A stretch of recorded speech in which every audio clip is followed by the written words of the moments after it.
Assalamualaikum dan salam sejahtera kepada semua kawan-kawan. Terima kasih sebab masih bersama saya di channel Imran Kadir. Jadi kepada kawan-kawan yang baru bersama channel ini, jangan lupa tekan butang subscribe di bawah. Dan terima kasih banyak-banyak saya ucapkan kepada semua kawan-kawan yang sudah subscribe, yang komen, view, dan yang like. Terima kasih banyak-banyak. Oke, hari ini kita mau cerita pasal editing software. Biasanya kalau kita sebut pasal software editing ni, memang dalam kepala otak kita memang kita faham yang ada itu Photoshop lah ataupun Lightroom. Tapi hari ini kita mau perkenalkan lagi satu software iaitu Affinity Photo. Untuk kita buat perbandingan secara asasnya, kita ada empat perbandingan lah yang kita mau tengok. Pertama sekali, dia punya harga. Kedua, dia punya macam mana dia punya friendly user dia macam mana. Lepas tu yang ketiga dia punya tawaran, dan yang seterusnya yang keempat dia punya support dia punya plugin. Barulah kita boleh buat keputusan nanti yang mana yang sesuai ataupun yang ngam sama kita untuk kita pakai buat kerja-kerja fotografi. Jadi untuk aplikasi Photoshop ni, Adobe Creative ni dia bagi satu tawaran package untuk fotografi. Satu kali Lightroom dengan Photoshop, dia bagi harga RM28.25 untuk satu bulan. Jadi ini dia bagi terus satu kali combo lah, Photoshop dengan Lightroom untuk package fotografi. RM28.25 satu bulan ni, komitmen yang kita bayar pun dalam satu tahun dia RM339 dalam satu tahun. Untuk Affinity pula dia one off, satu kali kita beli dan kita boleh pakai pun sampai bila-bila. Harga yang dia tawarkan RM249.90 untuk satu software inilah, dan kita boleh pakai sampai bila-bila. Okey, sekarang kita pergi dia punya papan kerja dia. Kalau kita memang sudah biasa dengan Photoshop, kita masuk di Affinity ni memang tak jauh beza. Dia pun ada toolbar di sebelah kiri, dia ada layer untuk kita kerja di sebelah kanan, menu bar dia ada di bahagian atas, dan sini dia punya kawasan kerja lah. Tidak ada beza juga dengan Photoshop. Kalau kita nampak di sini, ini papan kerja untuk Photoshop, sama juga di sebelah kiri dia punya tool menu di atas, dan kawasan kerja dia di sebelah sini. Jadi untuk Photoshop ni ada klik link yang saya sediakan, di bawah itu ada link.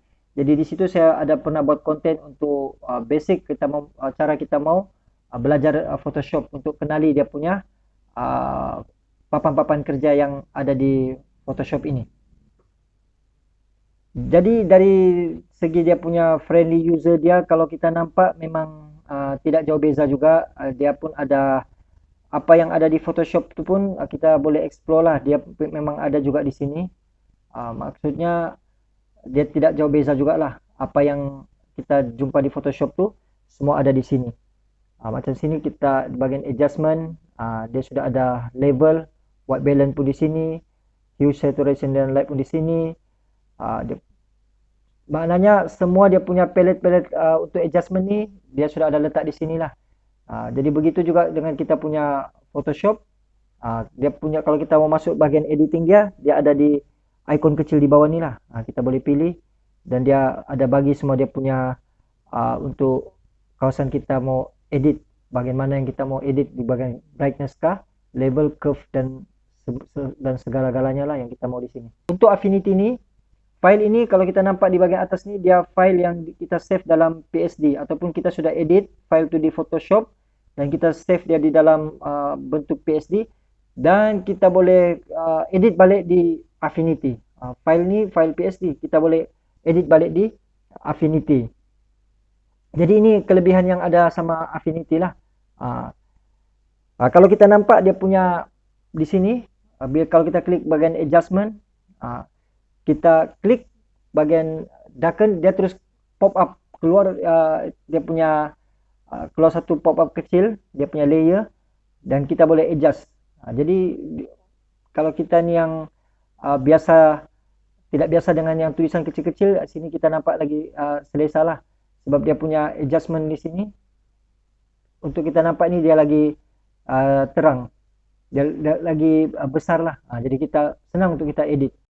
Dia berbeza dengan Photoshop. Oke, sekarang kalau kita nampak di sini dia ada file yang kita save dengan Affinity. Ini file yang kita save dengan Affinity. Sekarang kita mau edit dia di Photoshop. Kita coba tarik dan Photoshop tidak support. File Affinity itu Photoshop dia tidak dapat support. Oke, sekarang kita pergi perbandingan yang seterusnya yaitu Adobe Camera Raw. Jadi gambar ini kita rakam dengan file RAW. Jadi dia tidak jauh beza juga, sama juga macam Adobe Photoshop. Dia punya pop up di sini untuk kita punya adjustment RAW, ada di sebelah sini. Temperature, shadow and highlight semua ada di sini. Profile. Jadi dia tidak jauh bezalah apa yang ada di Photoshop, dan dia pun ada di sini. Jadi kalau kita nampak di Photoshop ni, kalau kita tengok ini dia punya paparan untuk Adobe Camera Raw edit lah, exposure. Dia pun ada juga lens correction bagian sini. Detail untuk dia punya sharpness pun ada. Tone pun dia ada. Itu untuk Adobe Camera Raw yang ada di Affinity. Oke, sekarang kita sudah masukkan dia orang Adobe Camera Raw ni di kita punya papan kerja. Jadi kita bolehlah buat adjustment di sini macam tadi. Kita bolehlah explore sendiri nanti. Dan kalau kita nampak perbandingan di antara dua-duanya ini, yang pertama Adobe Photoshop dengan Affinity ini dua-dua dia support JPEG, dan dua-dua juga dia support untuk RAW. Dan yang satu lagi, diorang bolehkah diorang support untuk plugin yang third party punya. Oke, sekarang kita pergi plugin third party. Kalau kita masuk pergi Photoshop sekarang, dia pun boleh support Nik Software Collection. Jadi biasanya kita terus pergi Viveza lah. Ini Nik Software Collection, dia support di Adobe Photoshop. Jadi kita pun boleh buat editing di sini. Kalau kita nampak, kita boleh buat editing di bahagian Nik Software ini. Sama juga di bahagian Affinity pun dia support juga Nik Software. Kita pergi di filter, plugin dan Nik Software, termasuk pergi Viveza. Cuma satu kelebihan dia yang di Adobe Photoshop tadi ni, walaupun dia punya harga RM339, tapi dia tawarkan sama-sama di situ, ya ini macam beginilah Adobe Lightroom.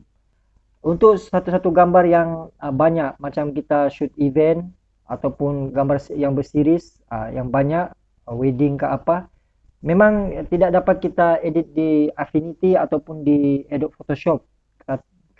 Katakanlah kita ada 30 ke 40 sampai 70 gambar yang berseries segitu. Kita tidak mungkin kita boleh edit satu-satu di Affinity ataupun di Photoshop. Jadi kita masih juga pakai Adobe Lightroom. Macam begini Adobe Lightroom, jadi kita masih boleh pakai. Sebab Adobe Lightroom ni dia senang. Dia berseries, kita boleh edit satu-satu, kemudian kita jam lagi pergi pergi konten yang seterusnya, dan kita pergi seterusnya dan seterusnya di dalam satu kawasan kerja yang sama. Jadi dia punya keadaan begini, tidak ada di Photoshop ataupun di Affinity. Jadi dia ada pro dan kontra lah. Dua-duanya pun ada pro dan kontra. Sebab Photoshop pun dia tawarkan RM339 satu tahun. Dia bersama-sama dengan Adobe Lightroom. Kalau kita memang mau pakai Lightroom ni, memang sangat penting lah untuk Lightroom ini. Tapi kalau kita one off punya, kita memang tidak ambil job-job event, mungkin kita shoot untuk satu-satu konten saja, memang yang saya nampak lebih berbaloi kalau kita pakai Affinity. Tapi kalau kita ini memang jenis shoot event, jadi kita masih perlu juga untuk Adobe Lightroom selain daripada Photoshop. Terima kasih kawan-kawan sebab menonton sampai habis. Jangan lupa tekan butang like dan share lah video ini sama kawan-kawan yang lain. Mudah-mudahan bagi manfaat kepada kawan-kawan yang lain di luar sana. Jadi sekarang terpulanglah daripada kita, mau ada pro dan ada kontra dia di antara Affinity Photo ataupun Adobe Photoshop. Jadi terpulang daripada pilihan tuan-tuan, yang mana yang terbaik, yang bagus untuk kita. Jadi sampai kita jumpa lagi di konten yang akan datang, jangan lupa tekan butang subscribe untuk kawan-kawan yang baru di sini. Dan terima kasih banyak-banyak sebab kawan-kawan nonton sampai habis. Sampai jumpa lagi di channel yang akan datang. Assalamualaikum dan salam sejahtera. Bye-bye.